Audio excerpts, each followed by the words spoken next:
Hello friends, I am Shalini Singh. Welcome to my channel study blog with Shivendra. तो हम लोग Hindi grammar पढ़ रहे हैं और हिंदी ग्रामर की सीरीज़ में इस समय हम संधि पढ़ रहे हैं। संधि में हम लोग स्वर संधि पढ़ चुके हैं और आज के लेक्चर में हम लोग व्यंजन संधि पढ़ेंगे। तो वीडियो शुरू करने से पहले अगर आप मेरे चैनल पे नए हो तो प्लीज़ चैनल को सब्सक्राइब कर लीजिए और बेल आइकन को जरूर प्रेस कर दीजिएगा ताकि मेरे अगली वीडियो का नोटिफिकेशन आप तक पहुंच सके। और अगर आप किसी भी एग्ज़ाम की प्रिपरेशन करते हैं तो हिंदी का लेक्चर ही आपके लिए मोस्ट इम्पॉर्टेंट है और काफ़ी ट्रिक के माध्यम से मैंने पढ़ाया हुआ है हिंदी ग्रामर को। तो अगर आप किसी भी एग्ज़ाम की प्रिपरेशन करते हैं तो आप इस हिंदी के ग्रामर के लेक्चर को आसानी से पढ़ सकते हैं और समझ सकते हैं।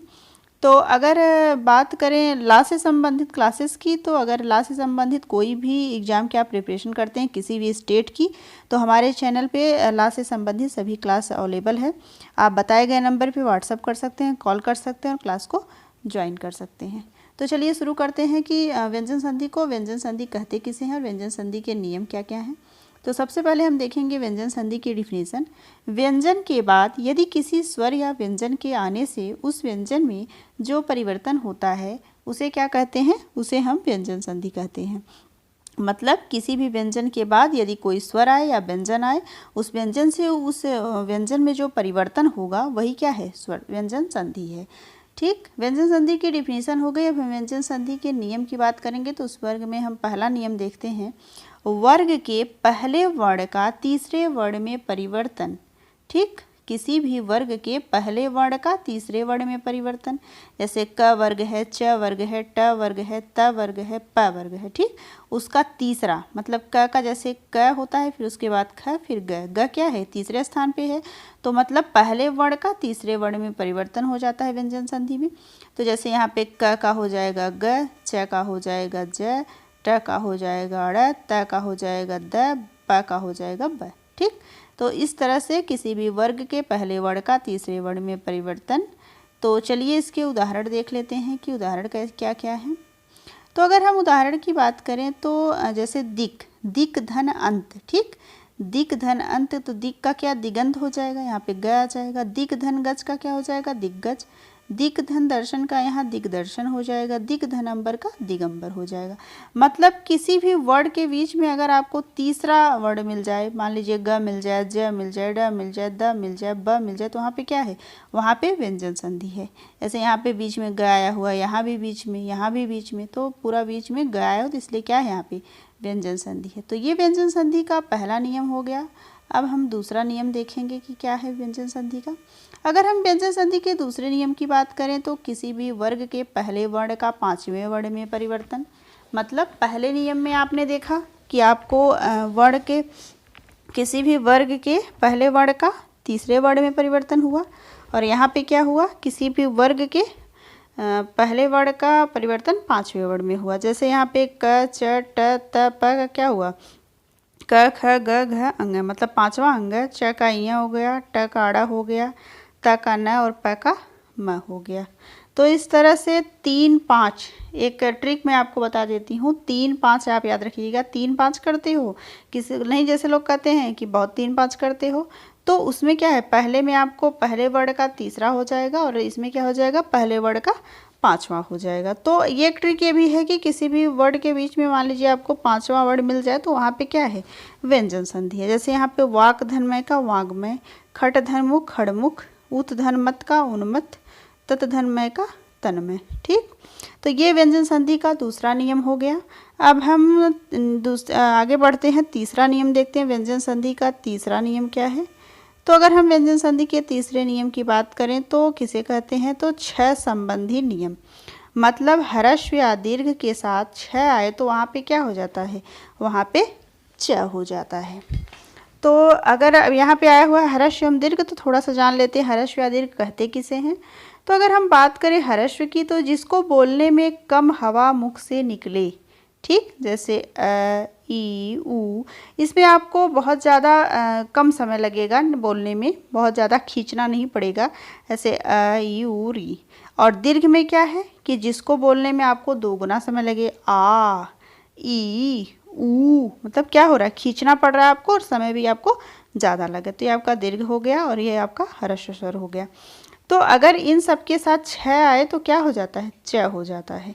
जैसे यहाँ पे देखिए स्वधन छंद, मतलब स्व धन अ धन छंद, स्व बोल रहे हैं तो अ का उसमें निकल रहा है ना मुख से, स्व। यहाँ पे जैसे परी ई आ रहा है, अनु ऊ आ रहा है, छत्री री आ रहा है। तो इस तरह से क्या हो जाता है, ह्रस्व या दीर्घ के साथ छ आए तो च हो जाता है। तो इसी तरह स्वधन छंद का यहाँ क्या हो गया, स्वच्छंद हो गया। परिधन छेद का परिच्छेद हो गया। अनुधन छेद का अनुच्छेद हो गया। छत्रधन छाया का छत्र छाया हो गया। तो इस तरह से ये 6 संबंधी नियम हो गए। ये आपका तीसरा नियम है। मतलब पहले नियम में आपने देखा किसी भी वर्ग के पहले वर्ण का परिवर्तन तीसरे में हो जाएगा। दूसरे में आपने देखा कि आपका जो है पहले वर्ण का परिवर्तन आपका 5वें में हो रहा है, 3 5। फिर यहाँ पे 6 का आपका परिवर्तन च में हो रहा है। तो ये आपका तीसरा नियम हो गया। अब आगे बढ़ते हैं, चौथा नियम देखते हैं। चौथे नियम में आपको 2 नियम पढ़ने हैं। तो अगर चौथे नियम की बात करें तो त संबंधी नियम है। मतलब त के साथ आपका च छ आए तो च हो जाता है, ज या झ आए तो ज हो जाएगा, ट या ठ आए तो ट हो जाएगा, ड या ढ़ आए तो ड हो जाएगा, ल का ल हो जाएगा। ठीक, ये त संबंधी नियम है। तो इसमें जैसे उत धन चारण, ठीक, क्या है उत धन चारण, उत मतलब त के साथ च तो क्या हो गया उच्चारण यहाँ पे। वैसे ही जगत धन छाया का जगत छाया, सत धन गजन का सज्जन, उत धन आपका डयन का उड्डयन। वैसे ही उस धन लास का उल्लास, मतलब ल का ल में ही परिवर्तन होगा, उसका कोई और नहीं परिवर्तन। तत धन लीन का तत्लीन तल्लीन, मतलब त के साथ ल आया हुआ है तो क्या हो गया ल। इस तरह से ये आपका चौथा नियम। और चौथे नियम में एक और नियम है, उसको भी थोड़ा सा देख लेते हैं। त स ह का नियम। ठीक, त स ह का नियम क्या है, त का यहाँ पे च हो जाता है, स का यहाँ छ हो जाता है, त का यहाँ द हो जाता है, ह का यहाँ ध हो जाता है। जैसे उत, उत मतलब उत धन श्वास तो क्या हो गया उच्छ्वास, यहाँ त का क्या हो जाता है च हो जाता है। वैसे सत धन शास्त्र का सशास्त्र। ऐसे उत धन हार, ह का क्या हो जाता है ध, उद्धार। उत धन हत, हत का क्या हो जाएगा ध, इसका उद्धत। तो ये आपका चौथा नियम भी हो गया। तो आपने पहला नियम देखा, दूसरा देखा, तीसरा देखा और चौथे में आपने 2 नियम देखा। अब आप 5वां नियम देखते हैं। व्यंजन संधि का 5वां नियम क्या है, तो 5वां नियम है न संबंधी नियम। न संबंधी नियम मतलब री र स के साथ न आए तो क्या हो जाएगा अड़ हो जाता है।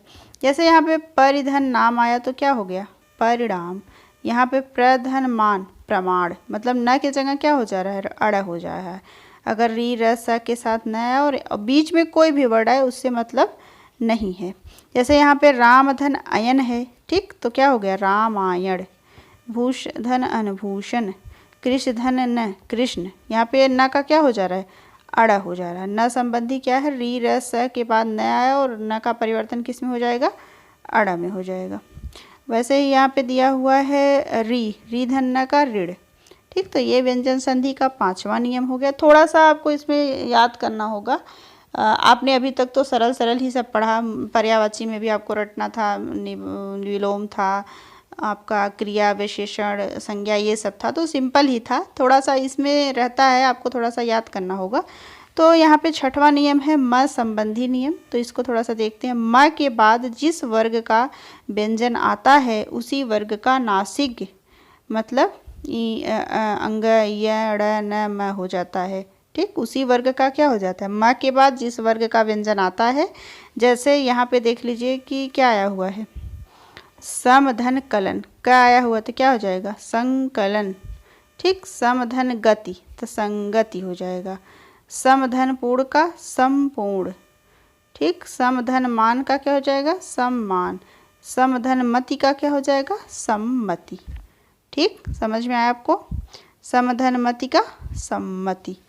तो ये आपका व्यंजन संधि का 6ठा नियम हो गया। अब नियम आपका लास्ट है 7वां, ये आपका लास्ट नियम है। इसको थोड़ा समझेंगे। स संबंधी नियम, तो स का ख हो जाता है।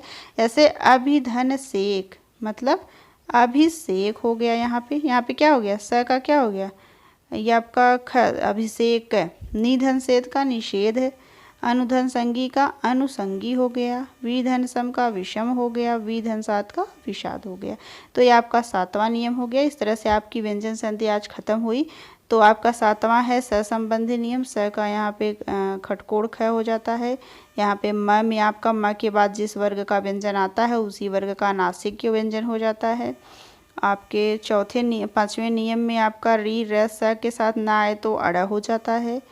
और चौथे में आपका 2 नियम है। तो पहला है त स ह का नियम।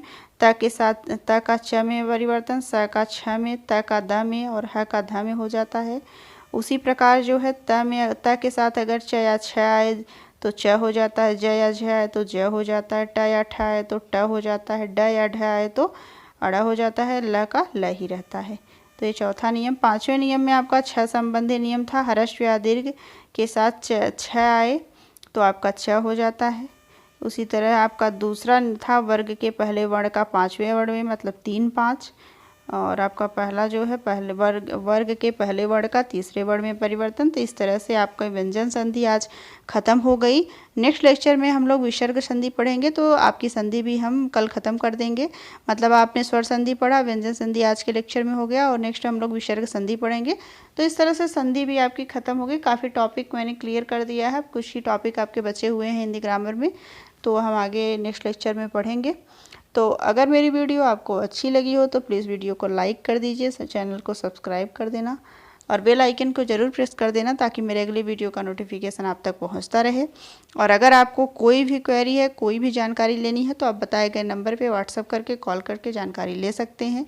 किसी भी लॉ संबंधित एग्ज़ाम की प्रिपरेशन करते हैं, किसी भी स्टेट की, तो सभी नॉलेज आपको इस चैनल पर मिल जाएगा। तो आप बताए गए नंबर पर कॉल कर सकते हैं। Thank you.